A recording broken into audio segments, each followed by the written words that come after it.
Ассалаумағалейкум көлік сүйер қауым. Мынандай немемен бөлісе кетейін тәжірибемен. Мынаны шашып, біз екі басын шашып текстеп алып келдік. Бұрын жасалған мотор, 4x4 Jaguar мотордың. Мына прокладкасы, ешқандай жазу жоқ. Міне, мына жерде жазу болу керек. Міне мынандай.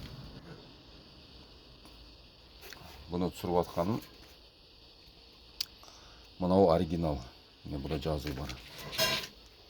Қазір фокустарын астамадан фокус. Міне фокустайын деп. Міне жазу тұр мына жерде. Мына жерде жазу тұр. Міне ұстады міне. Мынау таза оригинал мына. Міне бұда екі қабат болады. Міне. Екі қабат болады. Мынада мына өтірік прокладкада. Бұл екеулік, бұл бірақ чұға. Бұл қаңылтыр чұға, өте чұға. Міне бұрын шашып жинаған кезде ең арзан прокладканы тығып жүрген. Мына жер оттың жалыны өткен, ары бері көрші цилиндрмен оттың жалына қонаққа барған біріне. Енді мынаны салайын деп жатырмыз. Бұл 4 қабат. Мыналар 2 қабат болса, 2 қабат. Міне оригинал 2 қабат. Бірақ мынаның қалыңдығы мынадан қалың. Мынадан қалың, мына чұқа мынау. Чұқа. Чұқа, өте чұқа мынау. Мынау салайын деп атқанымыз 4 қабат. Бұл 4-өлік. Мына жерден қазір көрінеді ма? Міне бұл жер 4-өлік бұны. Екі шетінде ашып былай көрсетейін. Ашып көрсете алсам. Ортасындағысы ашылмай жатыр, жалғыз тұр. Мына ортада тұрған 2-өлік негізі. Жіңішке 2. Қалын сыртқы, мына сыртқы 2. Қалынырақ, мына ішкісі өте чұқа. Бірақ 2. Неге телефонға түспейтінін білмеймін енді. Мына 2-өлік. Арасы ашылмай жатыр, бір қолмен ыңғайсыз. Короче, 4-өлік мынау. Салғаннан кейін 4-өлік салу керек. Қосымша борда қылаймыз мынамен краскелеп. Арнайы осындай мыспен краскелеп тастаймыз. Мыс енді отқа шыдамды ғой. Сөйтіп борда қылаймыз бұны. Семіртеміз әбден. Сөйтіп барып жинаймыз. Сөйтіп жинаған дұрысырақ болады. Негізі жалпы блокты шешіп тегістеу керек. Бірақ енді былай дегенде лекальная линейкам жоқ менің енді. Сызғыш дейді ғой қазақша, сызғыш жоқ, темірден жасалған арнайы осын тексеретін. Жалпы енді бір қолдан жасаған сызғыштарымыз бар. Лекальная линейка алюминийден жасалған. Алюминий блоктан кесіп жасағанбыз. Сонымен өлшесек, былай нормада тұр. Енді жалпы текстеген дұрыс негізі. Өйткені бастарын текстеп алып келдік, қазір көрсетем. Бастарын текстеп алып келдік.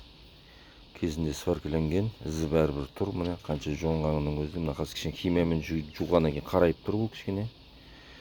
Атак мына бұрын неме жеп болған ғой. Су ма, арзан антифриз ба жеп болған ғой, мынаны жеп тастаған. Соны сваркілеп, бір рет жонылған. Біз енді таған екінші рет жондырдық. Мынау да жонылды міне. Жондырып алып келдік. Қазір қолым сүртіп жіберейін. Міне үстіп барып жинаймыз.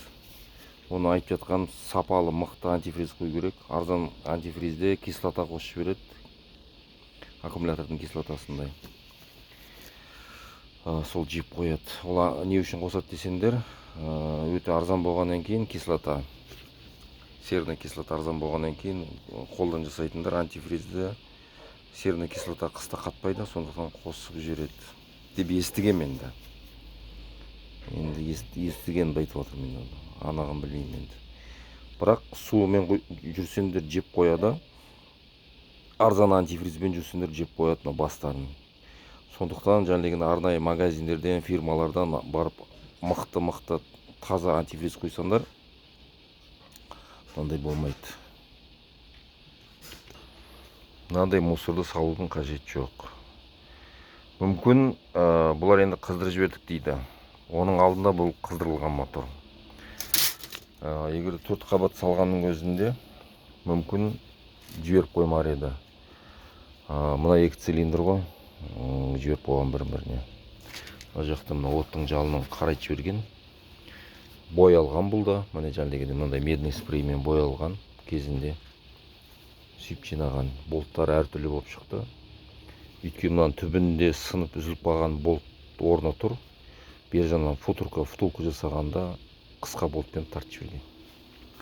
Міне мына жерінде втулка тұр, мына жерінде втулка тұр. Сөйтіп жасалған. Енді оны дегенде сверлить етіп алып тастау керек. Қайтан өзінің болтының резьбасы аман қалса қайтан өз болтына тартуға болады. Болмаса мынандай түбінен орнына тереңірек орнатқан дұрыс та. Өйткені бетіне орнатқан, мынағасы қатты тартқан кезде мына жерін томпайтып жібереді да. Сондықтан заводта ақымақ емес, олар тереңнен алады да резьбаны. Неғұрлым тереңірек алсаңдар дұрыс болады.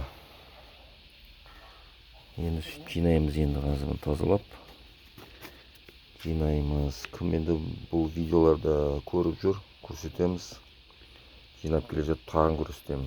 Белгілерін қалай қоямыз, дегенде шынжырларын қалай қоямыз, бәрін көрсетіп кетеміз. Үйімде шашып жинаймын десеңдер, Range Rover'да мынау вок, бұлар несущий кузов, рама болмайды. Бұның қажет етпейді, кузовты көтеріп отыратын деген далбаса әңгіме. Ол тек қана дегенде спортта көтерсеңдер болады. Спорттың дизелінде енді ыңғайсыз. Кезінде мен дизель 3 объем жасаған кезінде үйде жасағам. Оның кузовын көтермей жасағам. Бірақ енді кішкене қиналасың. Оларда енді оларда кузов көтерген дұрысырақ болады. Бірақ бензиновый моторларда Range Rover спортта осылай тұмсығын шашып тастап, алдын шашып жинай берсеңдер болады бензиновый мотор. Дизель енді кішкене қиналасыңдар. Өзім қиналған кезінде баяғыда 7-8 жыл бұрын шашып жинағам. Ода мына жерінде ар жағында ТНВД-сы тұрады, аппаратурасы. Сол кішкене қиналасыңдар. Айнаға қойып тұрып қойғам. Бірақ жинап отырғам. Міне осы информация кімге керек.